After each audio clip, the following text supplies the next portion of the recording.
नमस्कार, आदाब। Crime petrol सतर्क यूपी स्पेशल। आज हम वाराणसी में हैं। कई बार हम अपने डर का सामना नहीं करते, दिल से निकालने की बजाय उसे अपनी आंखों में मूंद देते हैं और डर हम पर और हावी हो जाता है।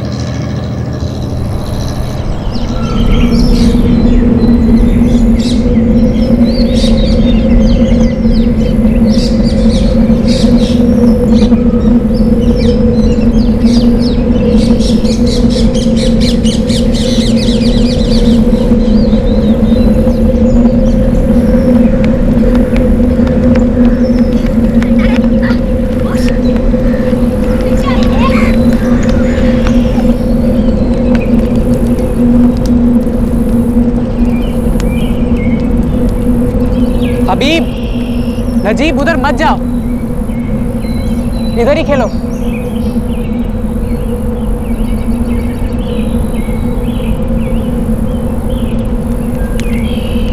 अरे कहा ना, सुनते काहे नहीं हो? हम उधर नहीं जा सकते, किसी ने हमको देख लिया ना तो मुसीबत में पड़ जाएंगे। चलो इधर आकर खेलो।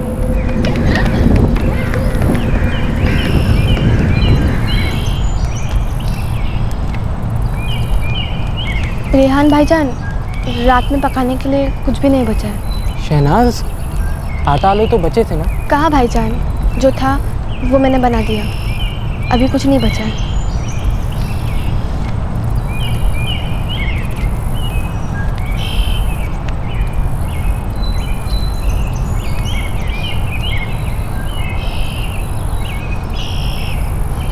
हम कुछ करते हैं, देखें अगर कोई कुछ काम दे दे तो अच्छा रहेगा।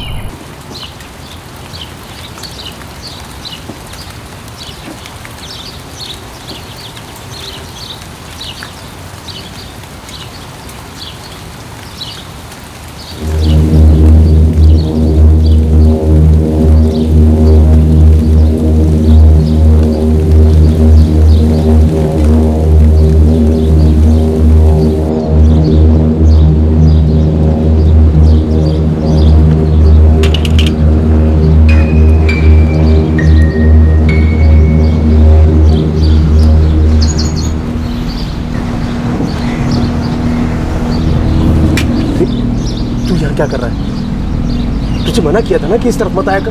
हमें कोई काम दे दो बड़े अबू। तुझे काम दे दो? अरे अगर किसी ने तुझे यहाँ देख भी लिया तो हमारा धंधा बंद हो जाएगा। जा यहाँ से, जा। हमारे पास खाने के लिए निवाला तक नहीं है। 4 दिन से शहनाज, हबीब, नजीब ने ठीक से खाना नहीं खाया। ठीक है, मैं तेरी बड़ी अम्मी से कह दूंगा, वो जाकर तुम लोगों को खाना दे आएगी। अब जा यहाँ से, जाओ यहाँ से।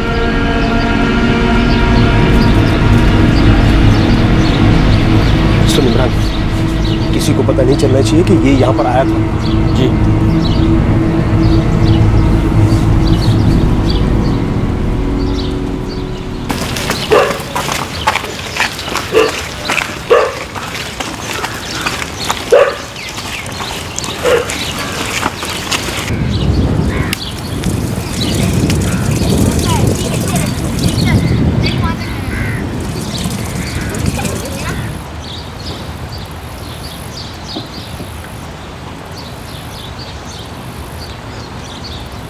लो, इसमें कुछ रोटियां और सब्जी है, रखो। और दोबारा ना दुकान पर मुंह उठाकर मत आना।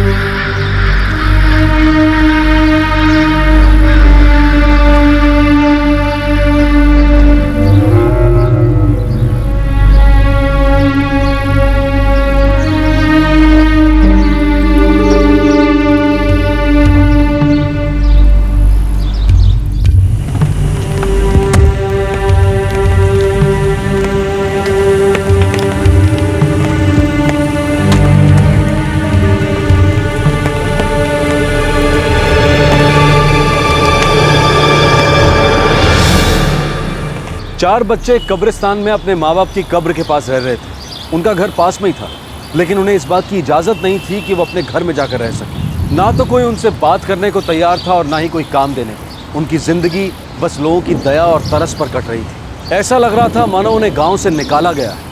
लेकिन किस लिए?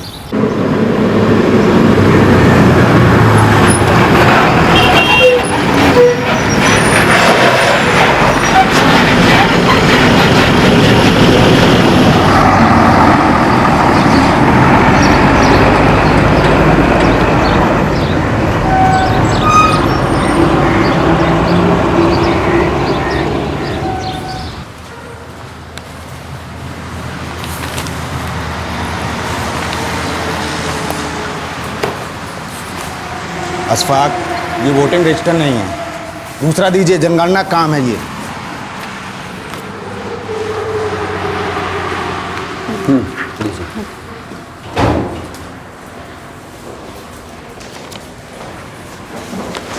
अरे अभिदा के यहाँ लड़का हुआ है पर उसका सर्टिफिकेट तो यहाँ लगा ही नहीं है। लो भैया, अब उसने नहीं लगाया तो इसमें हमारी क्या गलती है? पर जनगणना में तो देना होगा ना। हम दीप्ति मैडम को बता देते हैं, अब देखो वो क्या करती हैं। बगैर सर्टिफिकेट के वो लेंगी कि नहीं लेंगी।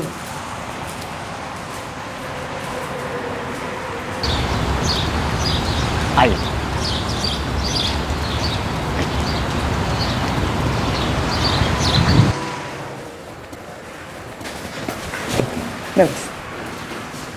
नमस्ते।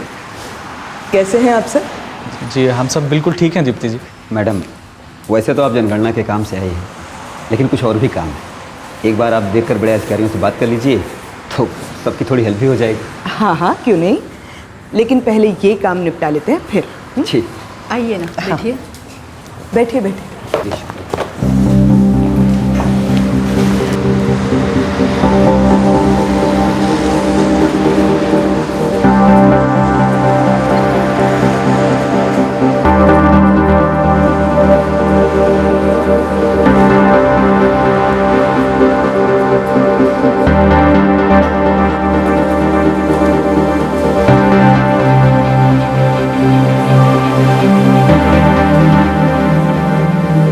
पिछली बार से इस बार कुल 12 नाम जुड़े हैं और 14 नामों को हटाया गया है। जी, अब इस दुनिया में आना और इसे छोड़कर जाना इंसानों के हाथ में थोड़ी ना होता है। दीप्ति जी। हाँ बोलिए सुदेश जी।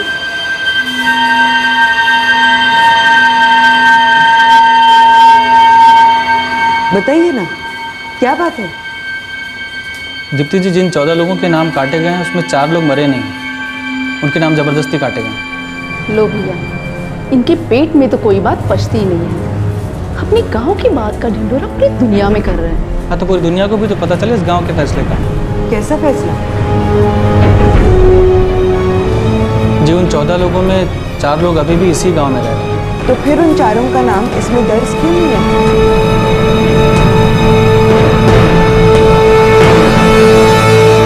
लेकिन ऐसा क्यों किया गया है? कोई क्या कर सकता है, पंचायत का फैसला था। सिर्फ पंचायत ही क्यों, रिश्तेदारों ने भी इसमें हामी भरी थी।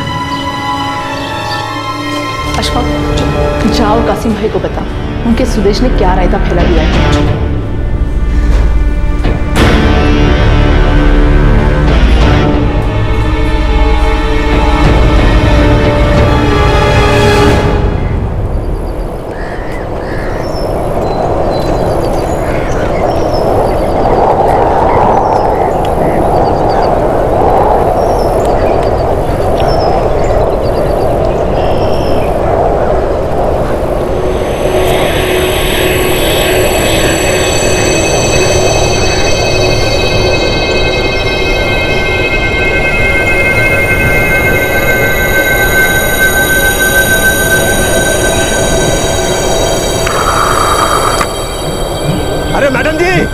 मैडम जी रुकिए रुकिए रुकिए, इन लोगों से दूर ही रहिए।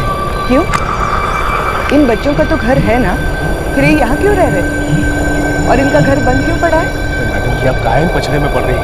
ये गांव का मामला है और आपको हमारे निजी मामले में पड़ने की जरूरत नहीं। आज तक इनके चचा हैं और इन जिंदा बच्चों को उनके घर से निकालकर कब्रिस्तान में फेंकने के फैसले में इनकी भी रजामंदी थी। अरे लेकिन बात क्या है? आप लोग मुझे कुछ बताते क्यों नहीं? ऐसा क्या कर दिया इन बच्चों ने जो आप इन्हें ऐसे सजा दे रहे हैं? अरे ये मारे खुद तो मरेंगे ही, साथ में हमको भी अपने साथ ले जाएंगे। मतलब? मैडम, इनको एड्स है वो HIV वाला। एड्स? लेकिन आप लोगों को कैसे पता? मैडम जी, अल्लाह के वास्ते इन सब चीजों से आप दूर रहिए। आप जनगणना के लिए आई हैं, आपका दिल करे तो जिंदा लोगों में इनको भी गिन लीजिए, लेकिन हमारे लिए ये मर चुके हैं बस। और इस बात को आगे बढ़ाने से कोई फायदा नहीं है। हम लोगों को अपनी तरह से रहने दीजिए बस।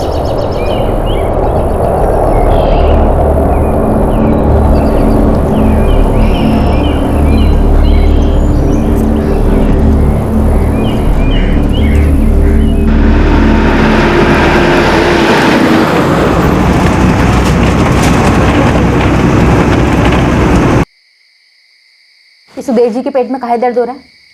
अरे जो भी है जैसा भी है, हम ही तो कर रहे हैं ना बच्चों का। अरे पगला गए हैं सुदेश जी, और साथ में मजहर का भी दिमाग खराब कर दिया उन्होंने। एक तो नेकी करो, ऊपर से जूते भी खाओ।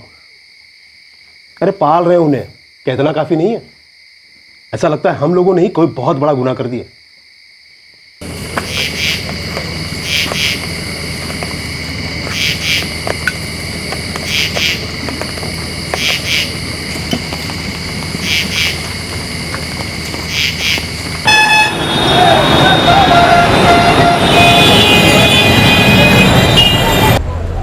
यू नो, तुम बिलीव नहीं करोगे, लेकिन सबसे बड़ी बेवकूफ़ी की बात तो ये है कि आज तक उन लोगों ने उन बच्चों का कोई मेडिकल टेस्ट नहीं करवाया। बस ये मान के बैठ गए कि उन्हें एड्स है।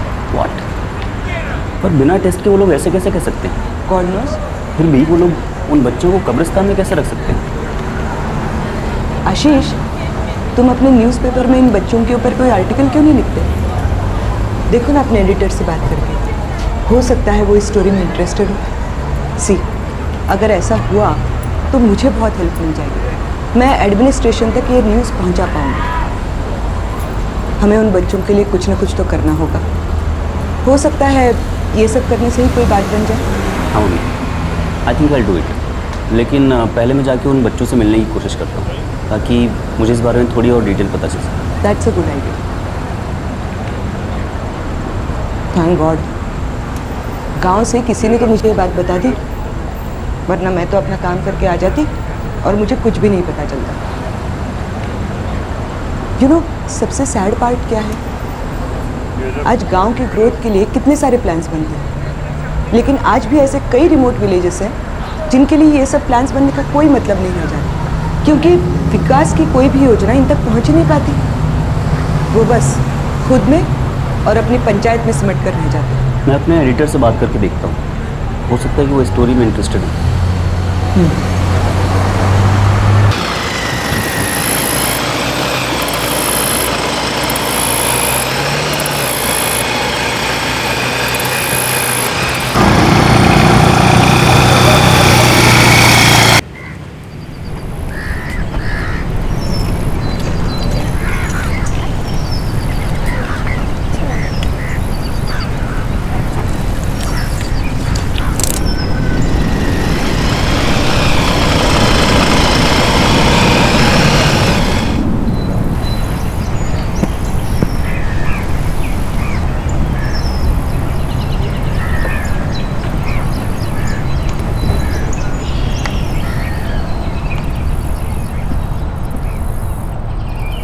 रेहान शेख जी, मैं आशीष हूँ, दीप्ति गुप्ता का बेटा। वो जो कल यहाँ आई थी ना, मैं एक रिपोर्टर हूँ, एक अखबार के लिए लिखता हूँ। मैं यहाँ पर ये जानने के लिए आया हूँ कि गांव वाले ऐसे कैसे कह सकते हैं कि तुम लोगों को एड्स है, और उन्होंने तुम लोगों को यहाँ पर रहने के लिए मजबूर क्यों किया है। देखो, शायद मैं तुम लोगों की कोई मदद कर सकूँ, तो क्या तुम लोग मुझे बताना चाहोगे आखिर हुआ क्या था?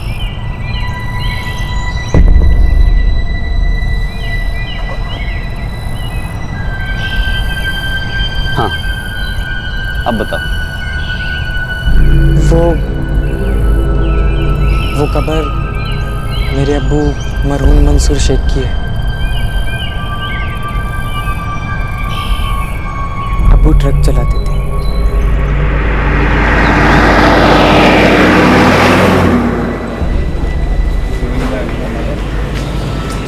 बहुत घूमते थे अब्बू, अलग अलग शहरों में, जहाँ उनको काम उनको ले जाए। हमारी अम्मी यही गांव में ही किराने की दुकान चलाती थी। हम और शहनाज गांव में ही पढ़ने जाते थे। यहीं पास में हमारा घर भी है। ये हबीब और नजीब, ये दोनों भी स्कूल जाते थे। 2 साल पहले एक दिन अबू जब घर आए तो वो बहुत ही ज़्यादा बीमार लग रहे थे। बहुत बुरी हालत थी उनकी।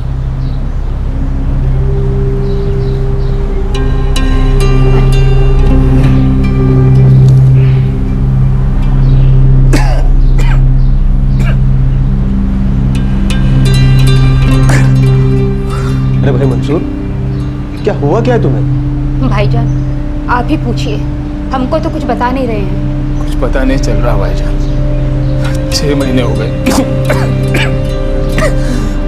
वहाँ शहर में अल्लाह जाने कितने टेस्ट करवा चुका हूँ। यहाँ खटिए पे पड़े रहने से ठीक हो जाओगे। नादरा, इसे जिला अस्पताल ले जाओ। जी भाईजान।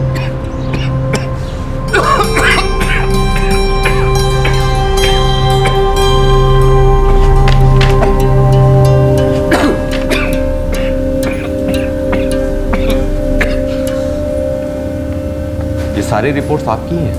जी। फिर तुम ये कैसे कह सकते हो कि तुम्हें कुछ भी पता नहीं है? डॉक्टर ने तुम्हें दवाइयाँ तो दी होंगी ना? जी जी दी हैं, इन्होंने बताया हमको और हम इनको सही समय पर दवाइयाँ देते भी हैं। आपके शौहर को एड्स है और इनकी हालत बहुत ज्यादा खराब है।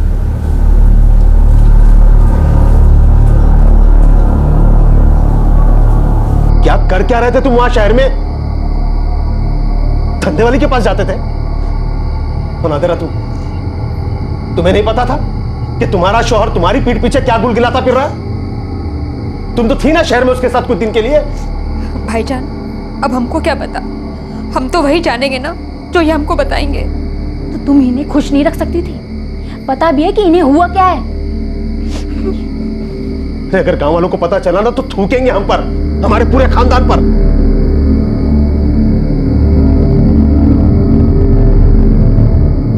और ये सब तभी से शुरू हुआ।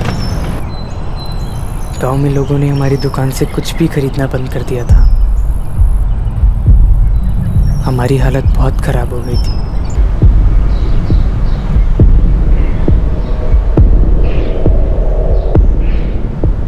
देख, अब तेरी दुकान से कोई भी कुछ नहीं खरीदेगा। भाईजान हमारा तो दिमाग ही काम नहीं कर रहा है।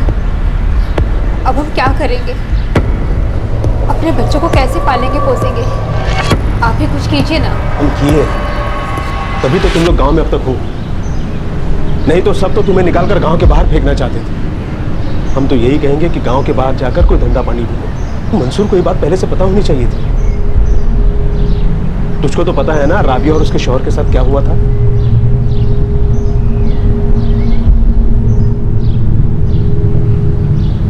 ये राबिया कौन है और उसके शौहर के साथ क्या हुआ था? वो लोग इसी गांव में रहते थे। उनके शौहर को भी यही बीमारी हो गई थी, HIV वाली। बहुत परेशान हुए थे वो लोग, थक कर गाँव ही छोड़ गए। किसी को नहीं पता कि वो लोग कहाँ गए, क्या हुआ। मंसूर एक ट्रक ड्राइवर है। वो तो चला गया लेकिन अपने पीछे अपना परिवार छोड़ गया, जिनके पास ना तो पैसा था और ना ही कोई दूसरा सहारा, और ना ही उनके पास ये रास्ता था कि वो अपना गांव छोड़कर कहीं और जाकर घर बसा सकें।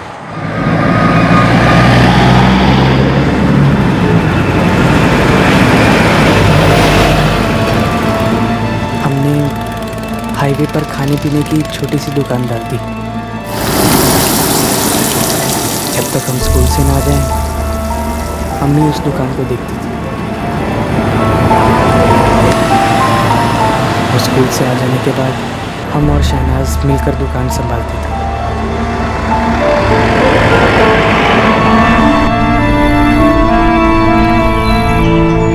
फिर एक दिन हमारी अम्मी बहुत बीमार पड़ गई। पूरे दिन पानी की तरह पसीना बहता रहा।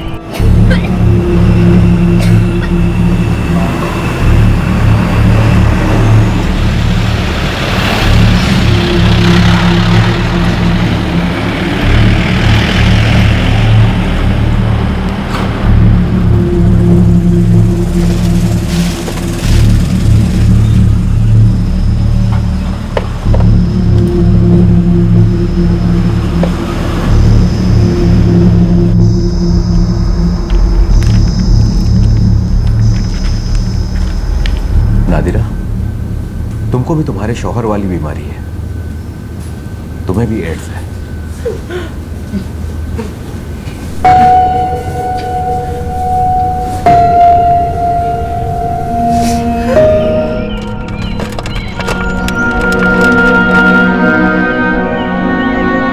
हमारी 10वीं की परीक्षा के 4 दिन बाद ही अम्मी गुजर गई।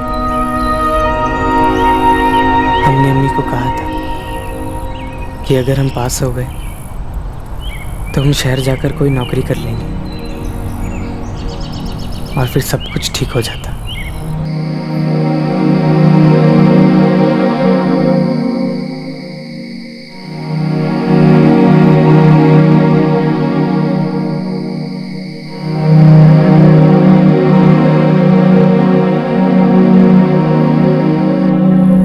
अभी तो हम अब्बू के सदमे से निकले ही नहीं थे कि हमारी अम्मी भी गुजर गई। अभी तो हम सोच ही रहे थे कि क्या करेंगे, कैसे संभालेंगे सबको। लेकिन गांव वाले तो हमसे कई ज़्यादा परेशान थे। वो तो इस गांव को हमारे साये से भी दूर रखना चाहते थे। भैया देखो, मंसूर को थी ये बीमारी और नादिरा को भी। इससे ये साफ है कि इन बच्चों में भी वो बीमारी ज़रूर होगी। एकदम पक्की बात है। जरूर कोई बुरे काम किए होंगे, तभी तो ये दिन देखने नसीब हो रहे हैं। भाई मैं तो कहती हूँ कि धीरे धीरे कहीं ये बीमारी हम सभी को ना निगल जाए। देखिए, ये बात सरासर गलत है। मंसूर ने गलत काम किए होंगे तो उसे ये बीमारी हो गई, और नादिरा उससे तो पता भी नहीं था, इसलिए वो भी बीमार पड़ गई। लेकिन इन बच्चों को बीमारी कैसे हो सकती है? हाँ, हमने सुना है कि ये बीमारी हवा पानी में घुलने से नहीं फैलती। भाईजान, आपकी अटकचरा जानकारी के चलते हम पूरे गांव के जान के ऊपर ये आफत नहीं पाल सकते। कासिम भाई अब आप क्यों मुंह बंद करके बैठे हैं? अरे मंसूर आपके छोटे भाई थे ना। भाई हम बोले तो क्या बोले, हम भी तो ये गांव के ही हैं। हमारी भी बीवी बच्चे हैं, हमें भी उनकी जान की फिक्र है। तो क्या आप रखेंगे इन चारों को अपने घर में? अरे ईका बात हुई? अरे हमारे रिश्तेदार है, इसका मतलब ये नहीं कि हम अपने हाथों से अपना गला दबा ले।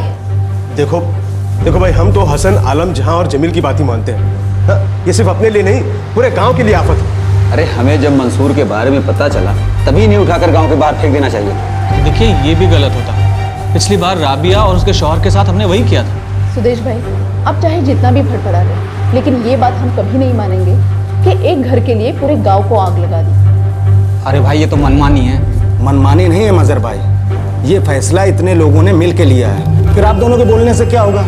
अरे हमें तो लगता है इनको यहाँ गांव में रखना ठीक बात नहीं है। हमारी छोड़ो, उनके चाचा का भी तो यही मानना है, अगर वो इनके साथ रहे तो ये बीमारी इनको भी लग जाएगी। बिल्कुल। मासूम बच्चे उन्हें इस तरह उठाकर गांव से बाहर ऐसे कैसे फेंक सकते हैं? देखो भैया, अब हम उन्हें इस गांव में नहीं रख सकते। हाँ, अगर आप सबकी रजामंदी है तो कब्रिस्तान में रहने की जगह दे सकते हैं। अरे ऐसे कैसे भाई, वो इस गांव का कब्रिस्तान है। हम अपने बुजुर्गों के लिए दुआ मांगने उनके कब्र पर जाया करते हैं। तो भाई कोई और जगह बांध दो इनके लिए। उनकी माँ बाप की कब्र के पास ये वहाँ रहेंगे, किसी को कोई नुकसान भी नहीं होगा इनसे।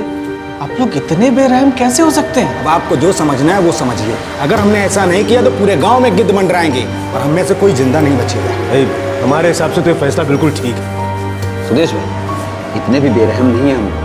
अरे उन बच्चों के खाने पीने का कुछ न कुछ इंतजाम कर दिया जाए। देखिए, उसकी फिक्र करने की आप लोगों को जरूरत नहीं है। वो हमारा खून है, हमारे भाई के बच्चे हैं, उनके खाने पीने की जिम्मेदारी हमारी। तो फिर ये तय रहा, आज से ये बच्चे कब्रिस्तान में अपने अम्मी अब्बू के कब्र के पास में। बड़े अब्बू आकर बोले कि अब तुम लोगों को घर छोड़कर कब्रिस्तान में ही रहना होगा। तब से हम लोग यहीं हैं।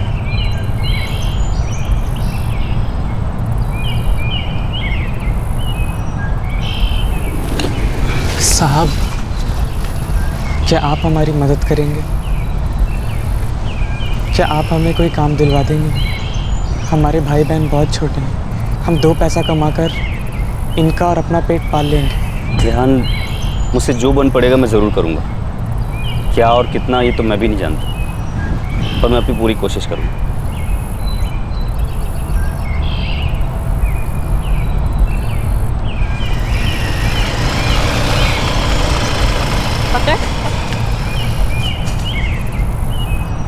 भाईजान, क्या हम लोग भी बीमार हैं? मालूम नहीं, लेकिन हम पढ़े हैं कि ज़रूरी नहीं ये बीमारी हमें भी हो। भाईजान, पानी खत्म हो गया है। हम लाते हैं।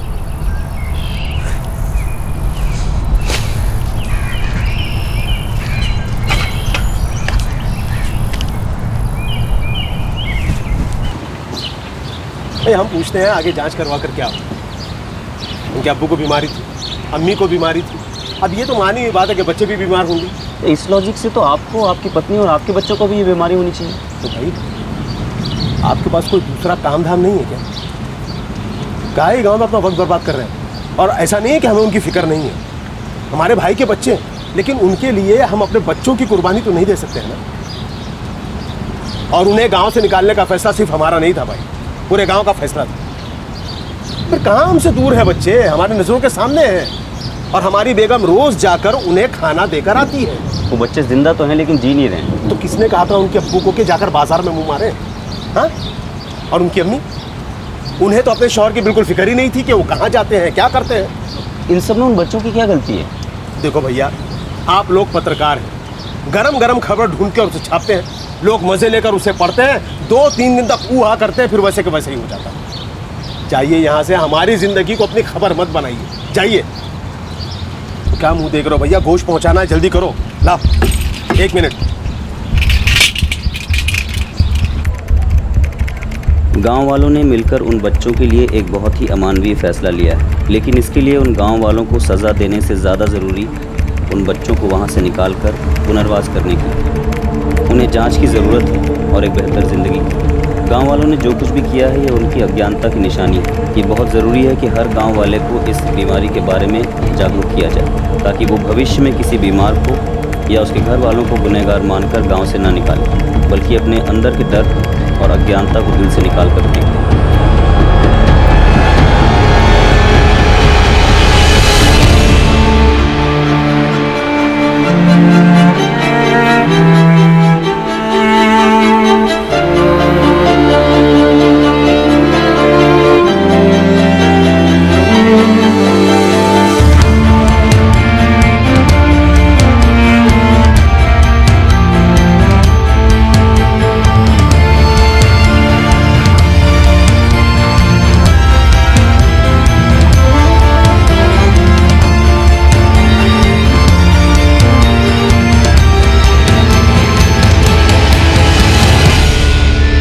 आशीष का आर्टिकल बहुत जल्द सबकी नजरों में आ गया। ये न्यूज़ दूर दूर तक फैलती गई, लोकल मीडिया से नेशनल मीडिया तक। अब ये सिर्फ एक छोटे से गांव की घटना नहीं, बल्कि पूरे देश का मुद्दा बन चुका था।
इन्हें तो इतनी भी आज़ादी नहीं कि ये इस कब्रिस्तान में घूम फिर सके।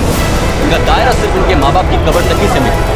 हम आशा करते हैं कि ये न्यूज़ देखकर हमारे प्रशासन की आपसे जरूर थी। अभी अभी मिली ब्रेकिंग न्यूज़ के मुताबिक हम अपने व्यूअर्स को बताना चाहेंगे कि हमारे इस रिपोर्ट को हायर अथॉरिटीज़ भी देख रही है और डिस्ट्रिक्ट मजिस्ट्रेट लेवल ने भी इन सब पर तुरंत एक इंक्वायरी करने का फैसला किया है।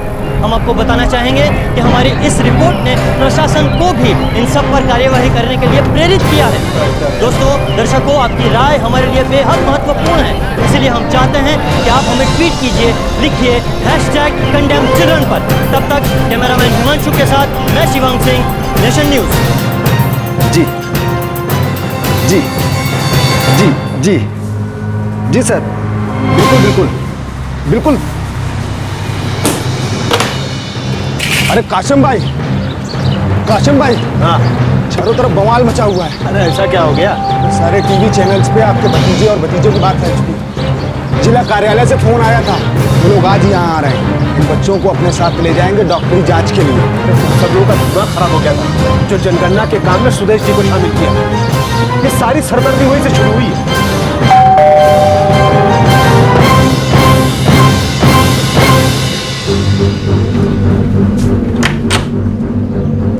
मम्मी आपको पता है वो आर्टिकल आग की तरह फैल गया है। अच्छा, ये तो बहुत अच्छी बात है। तो क्या अब उन बच्चों के लिए कुछ करेंगे? हाँ, अभी पहले तो उनको मेडिकल टेस्ट के लिए ले जाया जा रहा है और हायर अथॉरिटीज से डिस्ट्रिक्ट अथॉरिटीज़ को स्ट्रिक्ट इंस्ट्रक्शंस मिले तो इस बात का खास ध्यान रखें कि उन बच्चों को अब और परेशान ना किया जाए और साथ ही उन्हें रिहेबिलिटेट भी किया जाए। भगवान का शुक्र है, ये सब करने का कुछ तो फायदा हुआ। हाँ मम्मी, मैंने कभी सोचा भी नहीं था कि एक छोटा सा आर्टिकल नेशनल हेडलाइन बन जाएगा। अच्छा है।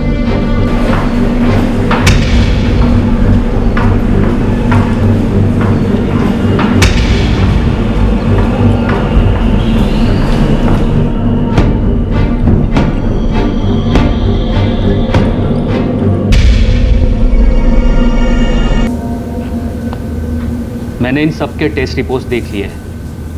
ये बच्चे बिल्कुल ठीक हैं, इन्हें कोई बीमारी नहीं है। Thank you doctor. सबसे पहले तो मैं सबकी तरफ से तुम लोगों से माफ़ी मांगती हूँ। तुम्हारे साथ जो भी किया गया वो बहुत गलत था, लेकिन अब तुम लोगों के साथ कुछ भी गलत नहीं होगा।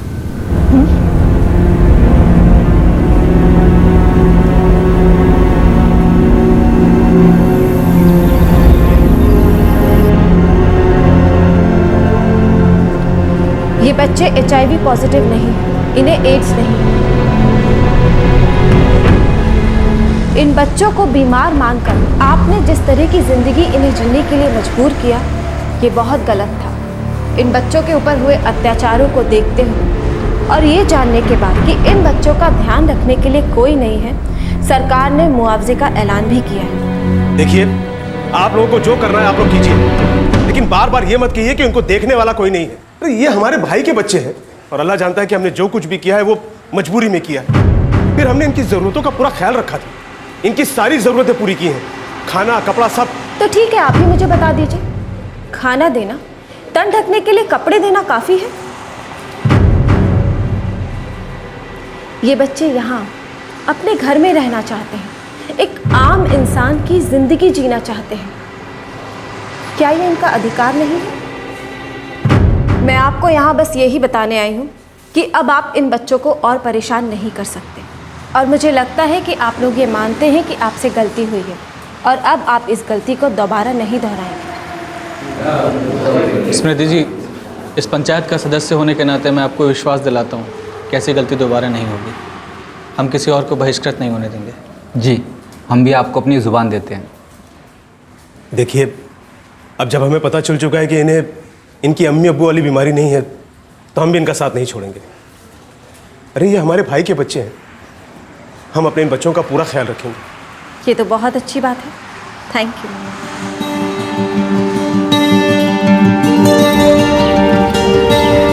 अब तो उससे कह रहे हैं ये हमारी पहली दीवार है, ये हमारी पहली दीवार है। छोड़ो ना। और कितना टाइम लगेगा? देरी हो रही है। बस बस आई भाईजान, चलिए। चलो चलो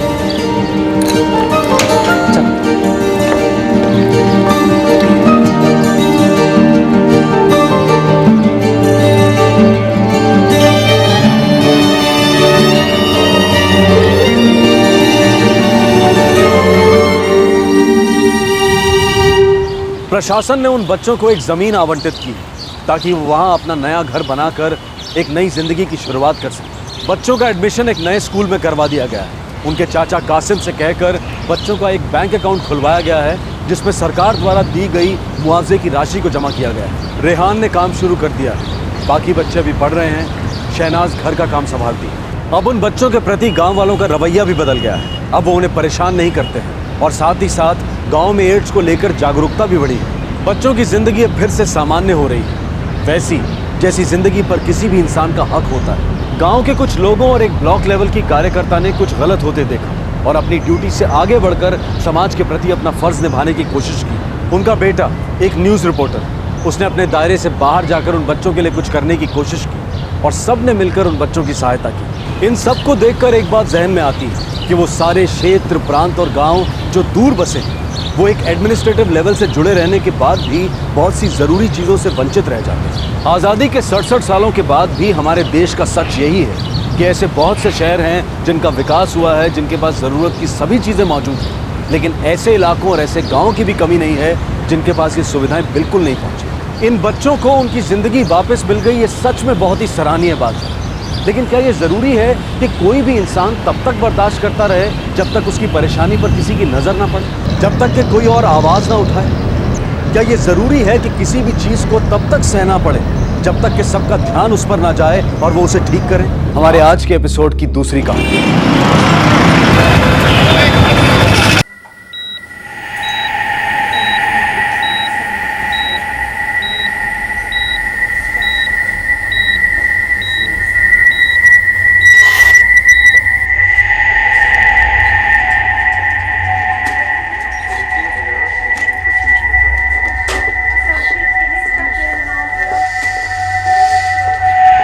तूने बच्चे का कभी ठीक से ख्याल नहीं रखा सरिता। तो फिर किसने रखा? अजय, आपने तो हाथ नहीं बटाया मेरा कभी। हाँ सरिता बस करो, ये कोई वक्त है? तुम दोनों अपना झगड़ा फिर से शुरू मत करो। तुम और तुम्हारी माताजी वक्त देखकर झगड़ा करते हैं क्या धीरेन्द्र? लड़ना बंद करो सरिता, हमारी बच्ची अंदर जिंदगी और मौत से लड़ रही है। आई एम सॉरी, हम बच्ची को नहीं बचा पाए। आप जब तक उसे हमारे पास लाए तब तक उसकी हालत बहुत खराब हो चुकी थी।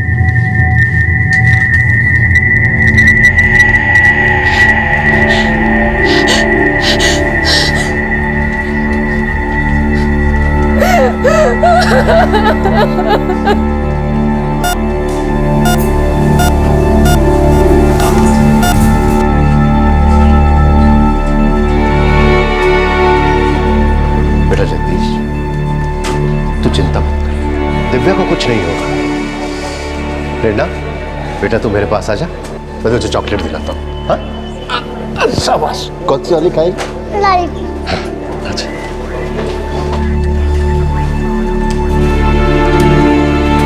फिक्र मत कीजिए, दिव्या को कुछ नहीं।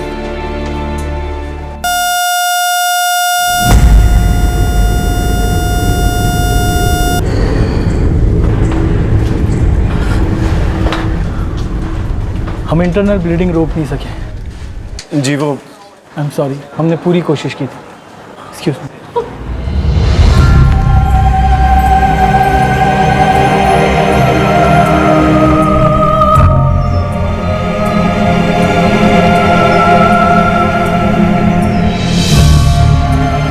सरिता ने अपनी 4 महीने की बच्ची को खो दिया था, जगदीश सेठी ने अपनी बीवी दिव्या को खो दिया था और 3 साल की प्रेरणा ने अपनी माँ को। जो गुजर गए उनके जाने के नुकसान की भरपाई होना नामुमकिन होता है, लेकिन हाँ, कुछ खो जाने का गम, हमदर्दी कई बार लोगों को करीब ले आती है, पर सिर्फ तब अगर उनके साथ आने की वजह जिंदगी में छाया असंतोष नहीं बल्कि सहानुभूति हो, एक दूसरे की तकलीफ समझने का एहसास हो।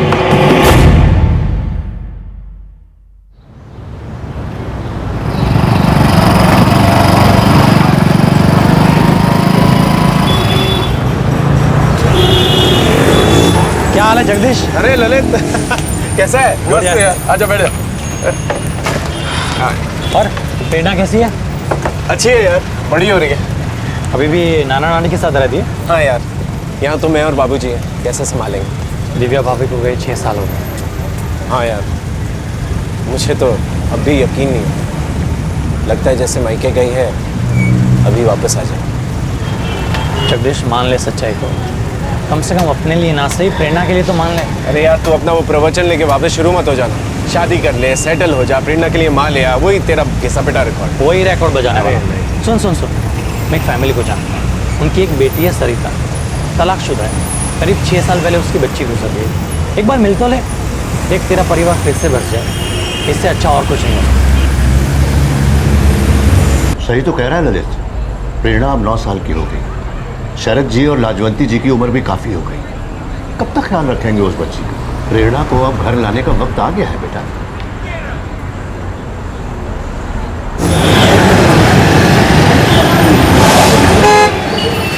पापा कैसा है मेरा बेटा? बहुत गुस्सा हूँ आपसे। क्यों, क्या हुआ? पिछले वीक क्यों नहीं आए थे? सॉरी, काम में बिजी हो गया था। अगले वीक स्पोर्ट्स डे है और तभी कोई बहाना नहीं चलेगा। नो बहाना, आई प्रॉमिस, मैं हूँगा वहाँ पर, ठीक है? आपके पापा बिल्कुल सही कह रहे हैं बेटा। हमें मालूम है तुम हमारी दिव्या से बहुत प्यार करते थे, पर सच तो यही है कि अब वो नहीं है, चली गई छोड़कर हमें।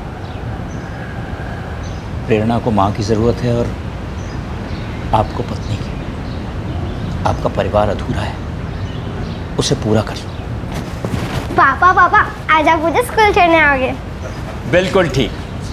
आज हम तुम्हारे पापा को तब तक काम पर नहीं जाने देंगे जब तक वो तुम्हें स्कूल छोड़कर नहीं आएंगे। हाँ कह दीजिए, अब फैसला ले ही लीजिए। बुढ़ापे के बारे में भी तो सोचिए।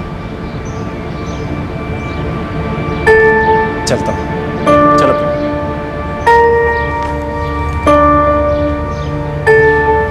अब धीरेन्द्र को भूल जा। कैसे भूल जाऊँ माँ?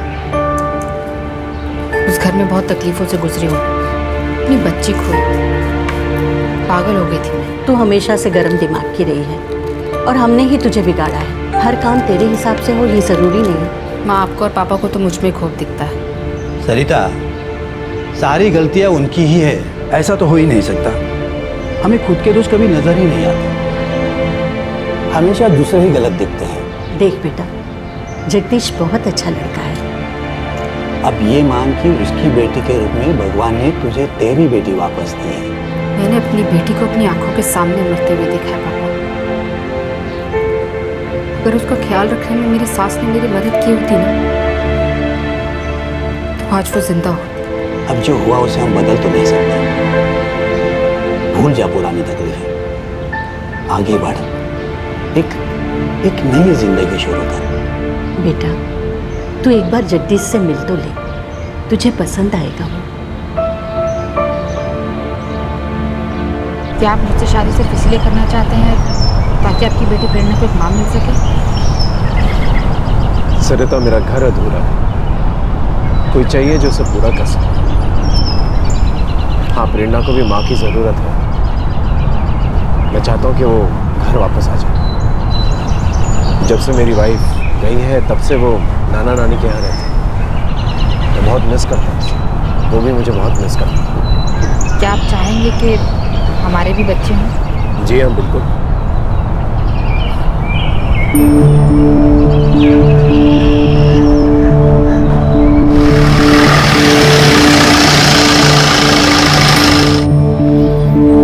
वेलकम हो, आओ।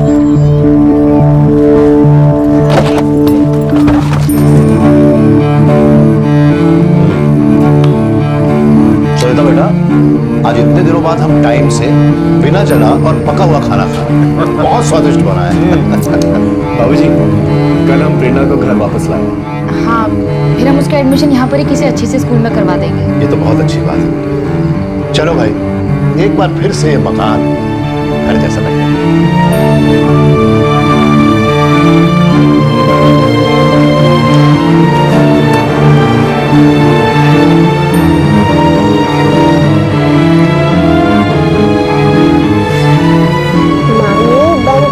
जमुना बहाना, मैं थोड़ी ना कोई हमेशा के लिए जा रही हूँ। शुभ शुभ बोल बेटा। अब तू आ, क्या ना हम दोनों तुझे मिलने के लिए हर हफ्ते वहाँ टपकने वाले हैं। नाना, अपनी दवाई टाइम से खा लेना और नानी को परेशान मत करना।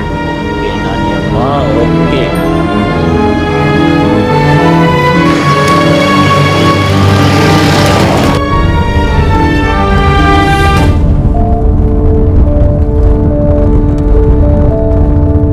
नंदनगर में वीरमदेव नामक एक सन्यासी रहते थे। बहुत ही परोपकारी थे। ईश्वर भक्ति से जो भी समय बचता उसे दुद्दू, मम्मी को बैंगन पसंद नहीं था ना? बैंगन? क्यों बेटा? बस यूं ही, मुझे भी नहीं पसंद। छी,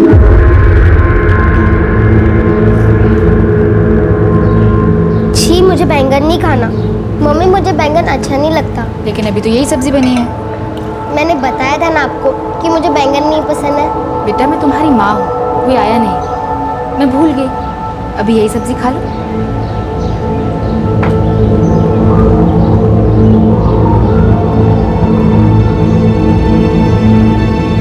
उनके इस परोपकार से प्रसन्न होकर ईश्वर ने उन्हें एक दिव्य शक्ति दे दी थी। सोनाली मैम का क्लास 5 बजे खत्म हो जाता है। मालूम है मुझे। रोज आधा घंटा वेट करना पड़ता है निकलने के लिए। अरे तो तब तक कुछ पढ़ लिया करो ना, मुझे और भी काम होते हैं तो आते आते देर हो जाएगी रोज। मुझे ऐसे जवाब देना ठीक बात नहीं। और फिर आधा घंटा वेट कर भी लिया तो कौन सी तुम्हारी जान निकल गई। मेरे लिए कोई बात नहीं। सोनाली मैम के घर पे काम होता है और स्टूडेंट क्लास के बाद वेट करे, उन्हें वो अच्छा नहीं लगता। बातें मत बनाओ प्रेरणा, ऐसा कुछ भी होता तो मुझसे खुद नहीं बोल देती। वो मुझे बोलती है ना।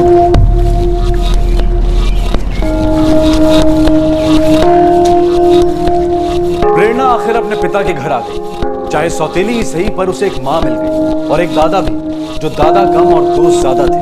अपने नाना नानी का घर छोड़े हुए अभी उसे 4 महीने हुए थे कि अचानक एक हादसे ने उनके घर को अपने पंजों में दबोच लिया।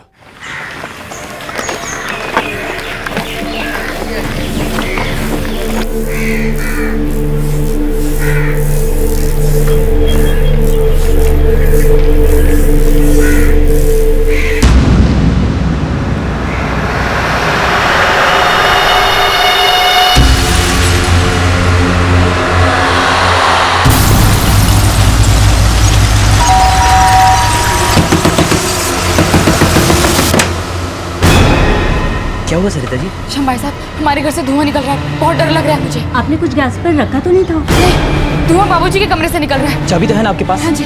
आइए देखते हैं।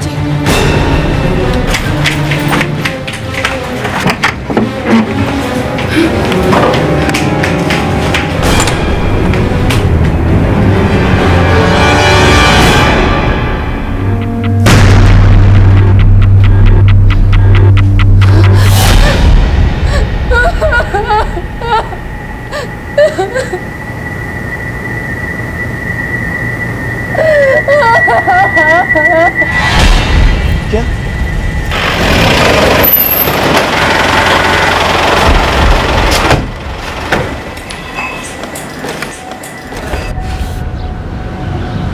सर, दोनों मर चुके। विकास, हर कोने का फोटो निकला।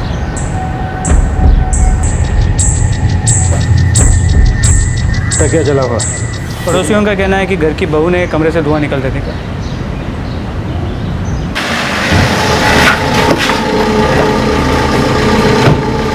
फीस जमा करने के बाद मैं मार्केट तक गई थी सर। कहीं प्रेरणा हो बाबूजी?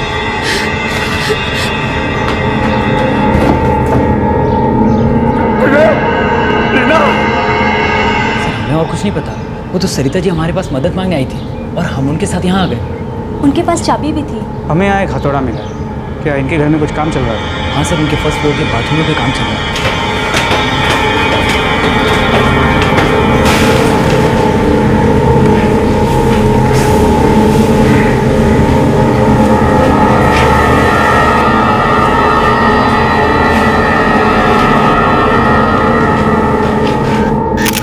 जी मैं घर से निकली कोई 4-4:15 बजे। घर में कोई काम चल रहा था? जी, वो ऊपर वाले कमरे में कुछ काम चल रहा था।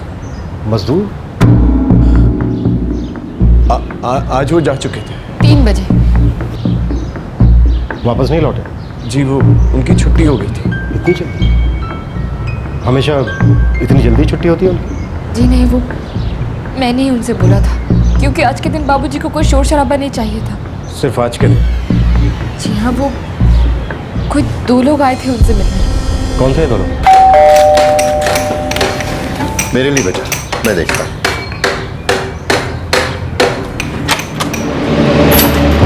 जीत, आओ आओ अंदर। सरिता, मेरी कुछ जरूरी मीटिंग है ऑफिस में। और बेटा तुम जरा ऊपर मजदूरों से कह देना कि आज की छुट्टी। जी अच्छा। आई।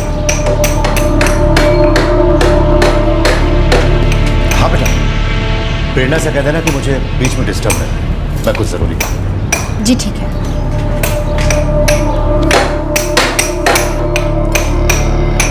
अरे भैया बस आज का काम यहीं रोक। कहाँ हो मैडम जी? अरे वो बाबूजी को कोई ठोका पीटी नहीं चाहिए, बहुत शोर हो रहा है।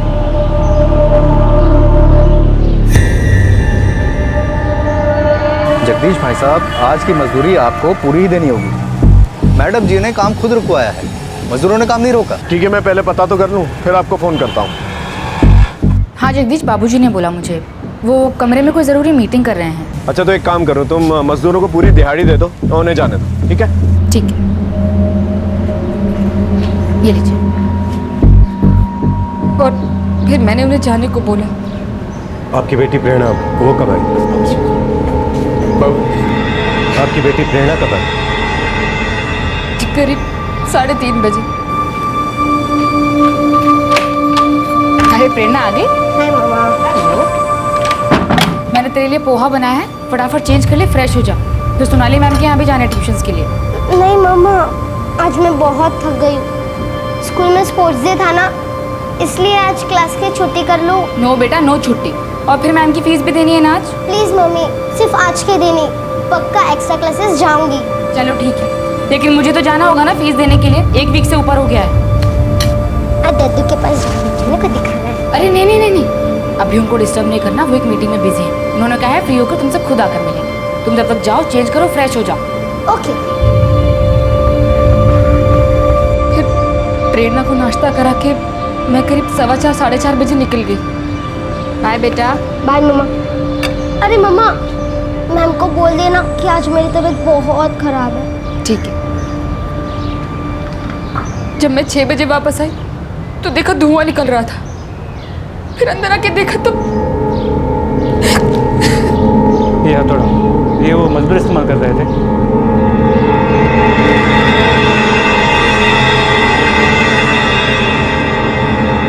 हाँ शायद यही।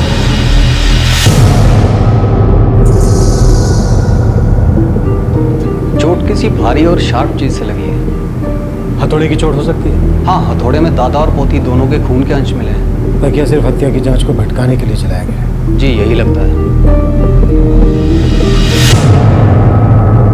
जब अपराध हुआ तो घर में सिर्फ 4 लोग थे, कुलभूषण सेठी, उनकी पोती प्रेरणा और वो 2 लोग जो उनसे मिलने आए थे। 4 में से 2 लोग मारे गए। जाहिर है कि शक की सुई उन दोनों पे गई, वही संदिग्ध आरोपी माने गए। पर वो दोनों थे कौन? सर मुझे जरा भी अंदाजा नहीं वो कौन हो सकते हैं। उनमें से एक का नाम था सुजीत, जिसे आपके पिताजी बहुत अच्छे से जानते हैं। मेरे बाबूजी के बहुत सारे दोस्त हैं। सुजीत नाम के शख्स को नहीं जानता। दोनों लोगों की उम्र 30 से 35 के बीच लग रही थी। आपने उन्हें कभी पहले देखा है? जी नहीं। आपके ससुर के अच्छे जानकार लग रहे थे। जी देखकर तो यही लग रहा था, क्योंकि वो उन्हें अपने कमरे में ले गए थे। सरिता जी, कल हम एक स्केच आर्टिस्ट को बुलवाएंगे, क्या आप उनका हुलिया बता पाएंगी? जी हाँ, मैंने उन्हें ठीक से देखा था, काफी याद है मुझे।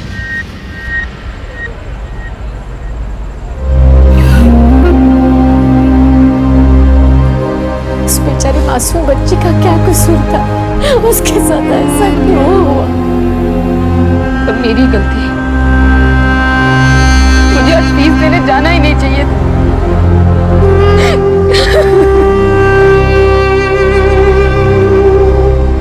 सर, परसों तक डिटेल्ड पोस्टमार्टम रिपोर्ट्स आ जाएंगी, बॉडी हैंड ओवर कर सकते हैं। जितना जल्दी हो सकता है पता करो, फैमिली की हालत खराब। और वो जो 2 आदमी मिलने आए थे, उनका कुछ पता चला? कल तक स्केचेस बन जाएंगे। सोचने वाली बात यह है कि घर से कुछ भी चुराया नहीं गया। सर, लगता है कि कुलभूषण जी का इनके साथ कुछ पंगा था, शायद उसी को शांति से बैठ के सुलझाना चाहते हैं। घर में चल रहे काम के ठेकेदार और मजदूरों को पूछताछ के लिए हो सकता है जैसा दिख रहा हो असलियत में एकदम उससे अलग। हथौड़ा ऊपर से लाया गया, फिर दादा और पोती को मारा गया। सरिता जी ने खुद जाने के लिए बोला था, ये लोग दोपहर में ही घर से निकल गए थे। हत्या में इस हथौड़े का इस्तेमाल किया गया था। बोल दो तुम लोगों का नहीं तो हमारा ही है, पर काम के बाद सारे औजार हम वहाँ ऊपर ही छोड़ के चले जाते थे। ऐसा करते साहब हमको 2 हफ्ते हो गए। सर, आप हम लोगों को बेकार में परेशान कर रहे हैं। आप जांच कर लो, ये मेरे भरोसे के आदमी है, पिछले 3 साल से मेरे साथ ही काम कर रहे हैं। नहीं सर, हमने ऐसी कोई आवाज़ नहीं सुनी। आपका घर तो उनके बिल्कुल बगल में है, तो ये जो कंस्ट्रक्शन का काम चल रहा है, इसकी जो खटपट की आवाज़ है ये आप लोगों को सुनाई देती होगी। जी सुनाई तो देती थी। कुलभूषण और प्रेरणा अगर चीखे होंगे तो वो भी सुनाई देनी चाहिए। जी देनी तो चाहिए। ये जगदीश और सरिता, इनकी हाल ही में शादी हुई थी ना? ये उन दोनों की दूसरी शादी थी। मतलब सरिता प्रेरणा की सौतेली? जी, लेकिन ऐसा नहीं है सर, वो बहुत अच्छी इंसान है। वो अपने परिवार के साथ साथ प्रेरणा की भी बहुत अच्छे से देखभाल करती थी। आप पूछना क्या चाह रहे हैं? देखिए, घर से कुछ चोरी नहीं हुआ। अलमारी में पैसे थे, गहने थे, लेकिन कुछ नहीं गया। ये हत्याएं चोरी के लिए नहीं, बल्कि किसी और मकसद के लिए। क्या कहें, हमारे ख्याल से तो सब कुछ ठीक ही था। सरिता प्रेरणा के साथ खुश थी और कुलभूषण जी भी खुश थे। अगर वो तकलीफ में होते तो क्या आपसे कहते? कुलभूषण जी हमारी बच्ची को अपनी बेटी की तरह रखते थे। प्रेरणा नातिन थी हमारी। सरिता भी अच्छी थी, वो प्रेरणा को अपनी मर्जी से यहाँ ले आई थी।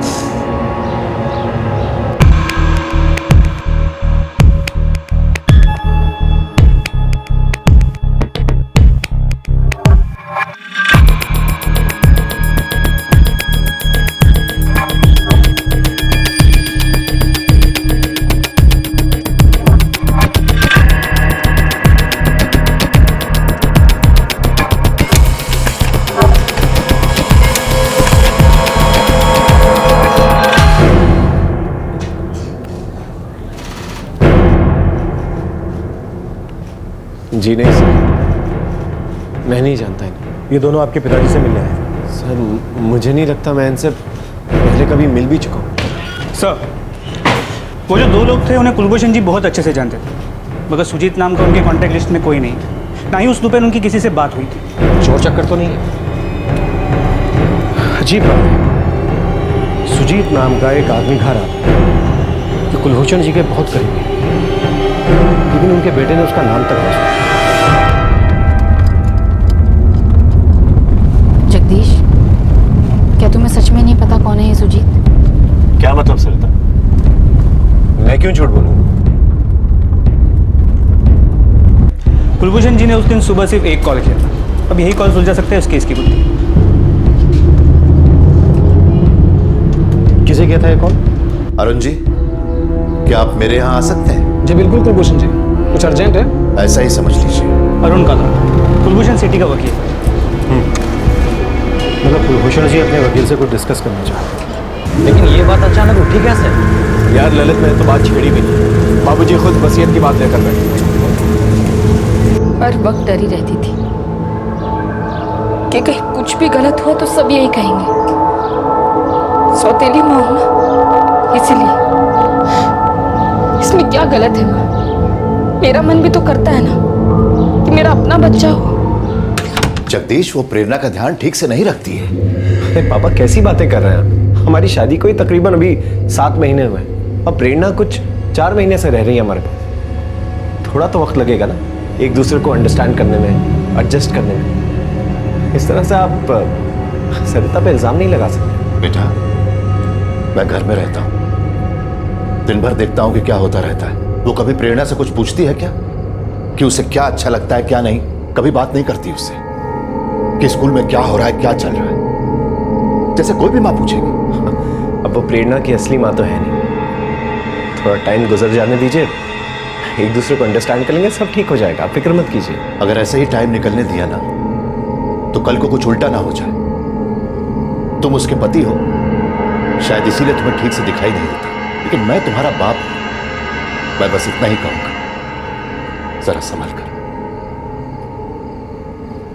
सिर्फ इसलिए क्योंकि मैं उसकी सौतेली माँ हूँ?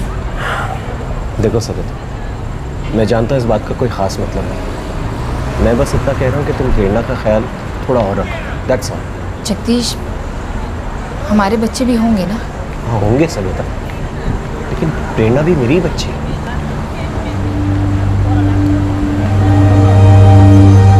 मुझे भी हैरानी हुई थी कि कुलभूषण जी अचानक वसीयत बनाना क्यों चाह रहे थे। क्या वसीयत बनवाना चाह रहे? नमस्ते। नमस्ते। कैसे हो सरिता जी? मैं ठीक हूँ अरुण। अरुण जी, मैं अपनी आधी प्रॉपर्टी प्रेरणा के नाम कर देना चाहता हूँ। ये अचानक कैसे आपने वसीयत बनाने का सोचा? जगदीश और सरिता अपने बच्चे करने की सोच रहे हैं और मैं चाहता हूँ कि कभी भी ऐसा ना हो कि प्रेरणा के प्रति कोई अनदेखी हो। पर आपको ऐसा डर क्यों लग रहा है? अब मैं क्या बताऊं अरुण जी, कुछ वजह है। जगदीश ने आपसे बोला क्या प्रॉपर्टी उसके नाम कर दो या ऐसा कुछ? तो क्या जगदीश ने अपने पिता से बोला था ऐसा कुछ? पता नहीं, कुलभूषण जी ने कभी बताया नहीं, लेकिन ना मुझे जरूर लगा था कि कोई ऐसी बात तो उन लोगों के बीच में हुई होगी। अरुण जी, क्या ये हत्याएं जगदीश कर सकता है? क्योंकि उसी दिन हुआ जिस दिन अरुण जी ने वसीयत की बात आपसे की थी। आप तो जानते ही हैं सर कि आजकल शहरों में कितना डेवलपमेंट हो रहा है। प्रॉपर्टी के दाम तो आसमान छू रहे हैं कि आजकल ज़्यादातर क्राइम्स और मर्डर्स प्रॉपर्टी को लेकर ही हो रहे हैं।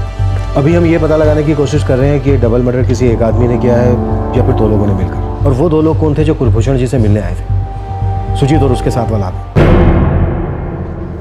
देखिए, मैं कुलभूषण जी को पिछले 15 सालों से जानता हूँ और मेरे ख्याल से तो वो किसी सुजीत को नहीं जानते थे। इन हत्याओं का कारण घरेलू क्लेश होने का अंदेशा बढ़ता जा रहा था और इस घरेलू क्लेश की वजह थी एक सौतेली माँ का अपने बच्चों की चाह रखना, एक पिता का अपनी बेटी के लिए माँ की जरूरत पूरी करने की चाह रखना, एक दादा का अपनी पोती के भले की चाहत रखना। कोई तो था जो इन हालात से एकदम असंतुष्ट था, नाखुश था। जी, सरिता अपने बच्चे चाहती थी। वो प्रेरणा को पसंद नहीं करती थी क्या? क्या मतलब सर? वो प्रेरणा से बहुत प्यार करती थी, भले उसकी अपनी बच्ची नहीं थी। देखिए सर, जब से मेरी पहली पत्नी का देहांत हुआ तब से ही प्रेरणा जो है अपने नाना नानी के यहाँ रहती। वो तो 7 साल के बाद मेरे पास रहने को आई। अब थोड़ा वक्त तो लगता ही है ना घुलने मिलने में। आपको इस बात का पता था कि आपके पिताजी अपनी वसीयत बनवा रहे थे और आधी प्रॉपर्टी प्रेरणा के नाम करना चाहते थे? जी पता था। सही फैसला है जगदीश। मैं नहीं चाहता कि मैं कभी ये महसूस करूं। काश कि मैंने ये किया होता। इसीलिए मैं वो अभी कर रहा हूं ताकि अफसोस की कोई गुंजाइश ही ना बचे। बाबूजी, आपको क्या लगता है मैं प्रेरणा का ख्याल नहीं रखूं? मेरी बेटी है वो। बेटा, मुझे तुम्हारी कोई फिक्र नहीं, लेकिन जैसे जैसे समय गुजरेगा और सरिता के और तुम्हारे बच्चे होंगे, सरिता बदल सकती है और वो तुम्हारा चीजों को देखने का नजरिया भी बदल सकती है। मैंने उनसे कहा भी था कि चिंता ना करें, ऐसा करने की कोई जरूरत नहीं। सरिता को इसका पता था? जी हाँ, पता था। जगदीश, जगदीश, क्या हम ऊपर वाले कमरे में शिफ्ट हो सकते हैं? ऐसे अचानक क्यों? बस वो थोड़ी सी प्राइवेसी चाहिए थी। नीचे रहती हूँ तो बाबूजी हर वक्त घूरते रहते हैं, हमेशा शक भरी नजरों से देखते हैं कि जैसे मैं बस उनकी प्रॉपर्टी के पीछे पड़ी हूँ, बस अपने बच्चे चाहती हूँ, जैसे और कोई फीलिंग्स है ही नहीं मुझ में।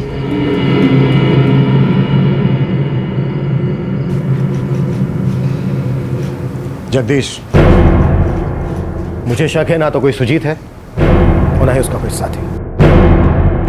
मुझे शक है कि इस सबसे तुम्हारा और तुम्हारी बीवी का कोई लेना देना है। ये एक साजिश है। पहले से तय था कि मजदूरों को दोपहर की छुट्टी दे दी जाए। अब बकवास कर रहे हैं सर। अब मेरी बाप और मेरी बेटी के कत्ल का इल्जाम मुझ पर लगा रहे हैं। जमीन जायदाद के झगड़े ज्यादातर परिवार वालों के बीच ही होते हैं। बकवास है सर, मैं ये सब नहीं करूंगा कभी। हेलो सर, आपको मौत का सही समय जानना था ना? Yes doctor. हमारी पूरी रिपोर्ट तैयार है, ये आपको पूरी पिक्चर क्लियर कर देगी। ये कब हुआ, कैसे हुआ और किसने किया हो सकता है। जैसा कि मुझे पहले से शक था, ये एक मनगढ़ंत कहानी। ऐसा हो ही नहीं सकता कि तुम्हारे पिता से 3 बजे कोई 2 लोग मिलने आए।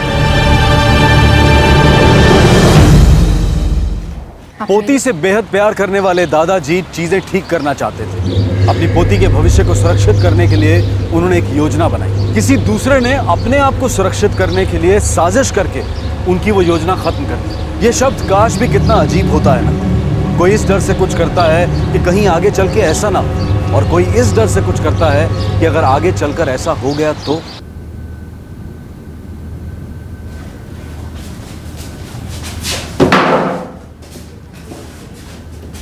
क्या बात है सर? आपने उस दिन मार्केट से कुछ नहीं खरीदा, वापस लौटते वक्त साथ में कुछ नहीं। जी नहीं, उसके हाथ में कुछ नहीं था। जो उनका पर्स था। जी मैंने मार्केट से कुछ नहीं खरीदा। आपके पास घर की चाबी थी, आप खुद खोलकर भी तो चेक कर सकते थे। घर से बहुत धुआं निकल रहा था सर, मैं बहुत डर गई थी। सोनाली मैडम को आपने 4:30 बजे फीस दी। कोई 4:30 बजे वो फीस देने आई थी। पक्का? जी पक्का। प्रेरणा की तबीयत ठीक नहीं है इसलिए आज वो आएगी नहीं।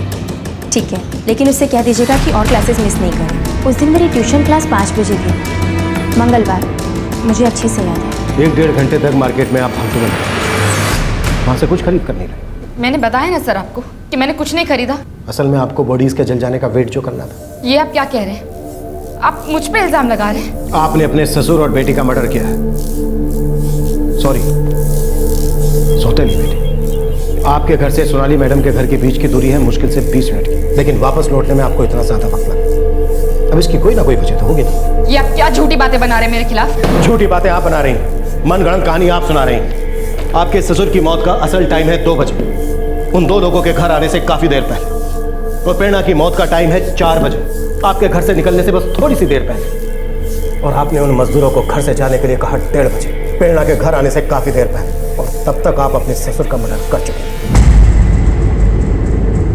सर मजदूर 3 बजे नहीं, लगभग 1:30 बजे के आसपास ही खाना खाकर चले गए। जाहिर सी बात है,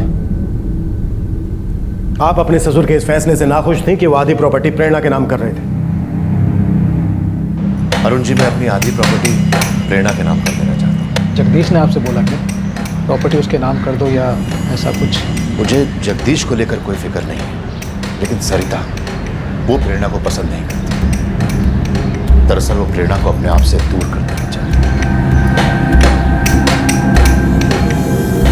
मैं आया नहीं हूँ तुम्हारे।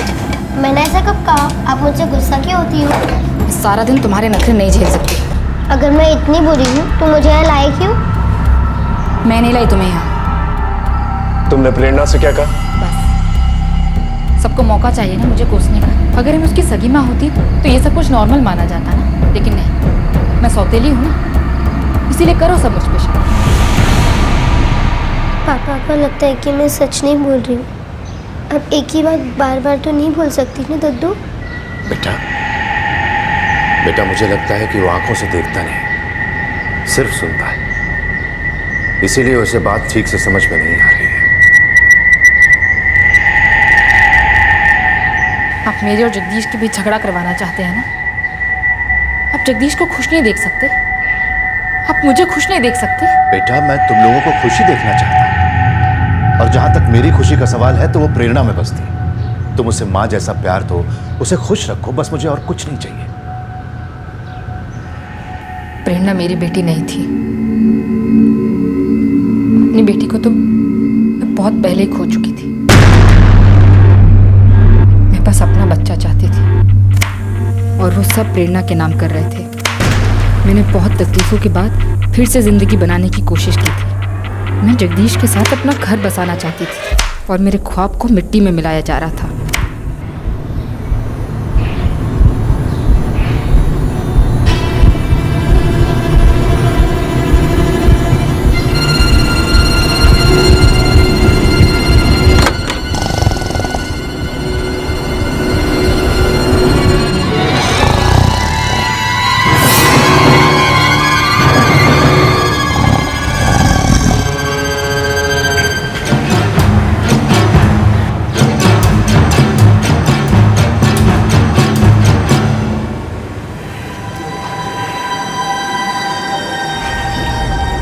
मेरे ससुर जी आराम करना चाहते हैं तो आज के लिए ठोका पेटी नहीं चाहिए। मैडम जी, पर हमारा लड़ी पूरा दिन का ही देना पड़ेगा। ये लीजिए।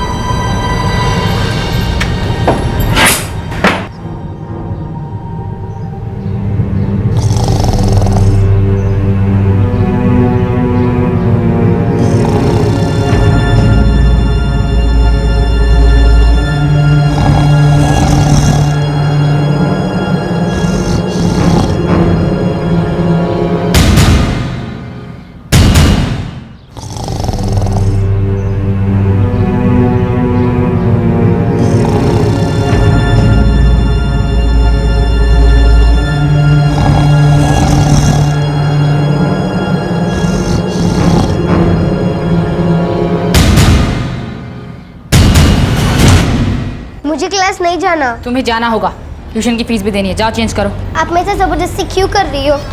ट्रेनर को वहाँ अंदर नहीं जाना। क्यों? बाबूजी ने मना किया उन्हें डिस्टर्ब करने के लिए। आपको किया होगा, मुझे नहीं। मैंने कहा ना तुझसे अपने कमरे में जा, चेंज कर और खाना खा। बाबूजी का इंतजार कर। समझ में नहीं आता तुझे? हाँ, चल जा।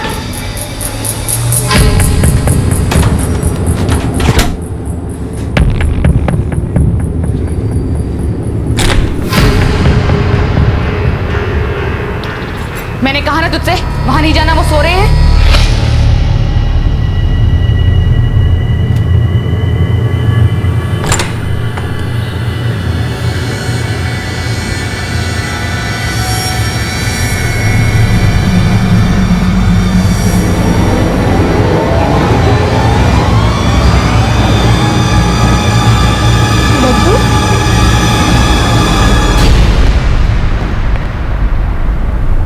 दद्दू?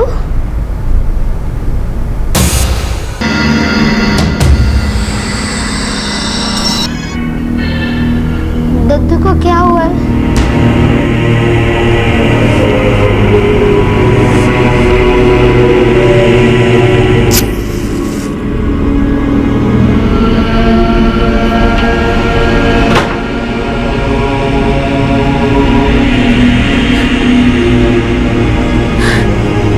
पति को मालूम था इस बारे में?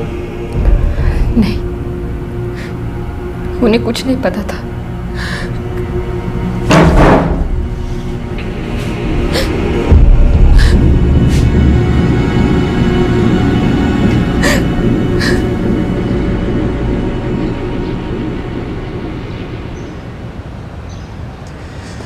मैं तो फिर से अपना घर बसाना चाहता था, बस।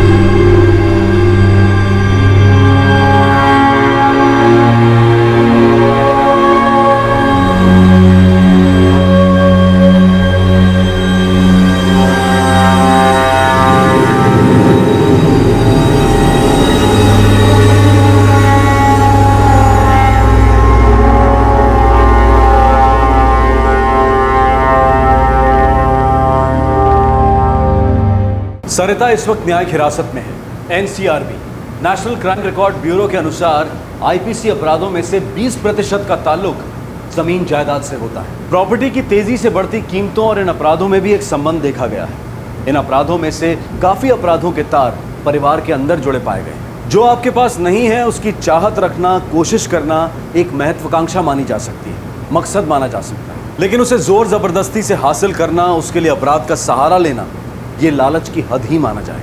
असंतोष एक ऐसा बीज है जिसे लालच का कटीला झाड़ बनने में ज्यादा वक्त नहीं लगता। दिल पे लगी चोट, परेशान दिमाग, इन कारणों से अक्सर सही सोचने समझने की ताकत चली जाती है और ऐसे में कई बार इंसान समझदारी का दायरा फांद बैठता है। लालच अक्सर एक इंसान को शैतानी दिमाग में बदल देता है और वो अपनी इच्छाएं पूरी करने के लिए बेकाबू हरकतें करने लगता है।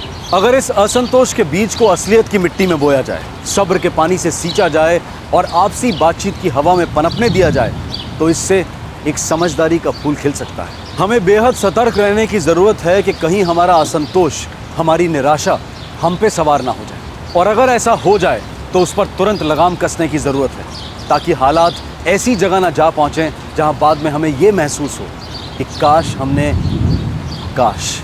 आपसे फिर मुलाकात होगी क्राइम पेट्रोल सतर्क में एक और नए केस के साथ रात 9 बजे। तब तक अपना ख्याल रखें, सुरक्षित रहें और याद रखें, सही वक्त, सही कदम, सतर्क रहें। जय। इस तरह के और भी एपिसोड देखने के लिए हमारे चैनल को सब्सक्राइब करें और बेल आइकन दबाना ना भूलें।